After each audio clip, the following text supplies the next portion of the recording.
Voice of Tamil 24. சமூக வலைதள பக்கங்களில் தற்போது இளைய தளபதி நடிப்பில் வெளியாக உள்ள கோட் திரைப்படம் பற்றிய தகவல்கள் தான் பேசு பொருளாக காணப்படுகின்றது. கோட் திரைப்படம் செப்டம்பர் 5ஆம் தேதி ரிலீஸுக்கு தயாராக உள்ள நிலையில் இந்த படத்திற்கான ப்ரமோஷன் தாறுமாறாக இடம்பெற்று வருகின்றது. சர்வதேச அளவில் சுமார் 5000 திரையரங்குகளில் ரிலீஸ் ஆக உள்ள கோட் படத்தை கொண்டாடுவதற்கு விஜயின் ரசிகர்கள் தயாராகி வருகின்றார்கள். நடிகர் விஜய்க்கு சிறப்பான மார்க்கெட் காணப்படுகின்றது.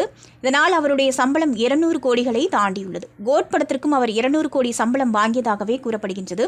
இது அந்த படத்தின் பட்ஜெட்டில் பாதி என்றும் கூறப்பட்டுள்ளது. அத்துடன் இதைவிட அதிகமாக சம்பளம் கொடுத்தும் விஜயை ஹையர் பண்ணுவதற்கு தயாரிப்பாளர்கள் ஆர்வமாக உள்ளார்கள். இந்த நிலையில்தான் மதுரை வில்லாபுரத்தில் இயங்கி வரும் கோச்சடை பசியாறு என்ற அசைவ ஹோட்டலில் 2999 ரூபாய்க்கு மேல் சாப்பிடும் வாடிக்கையாளர்களுக்கு கோட் படத்தின் முதல் நாள் ஷோவிற்கான 2 டிக்கெட்டுகள் வழங்கப்படும் என்று ஹோட்டல் நிர்வாகம் அறிவித்துள்ளது. இந்த நாள் குறித்த இடத்தில் மிகப்பெரிய பரபரப்பை கோட் திரைப்படம் உருவாக்கியுள்ளது. படத்தை பார்ப்பதற்கான இலவச டிக்கெட்டுகளுக்காக ரசிகர்கள் அங்கு அலைமோதி வருவதையும் பார்க்க முடிகின்றது.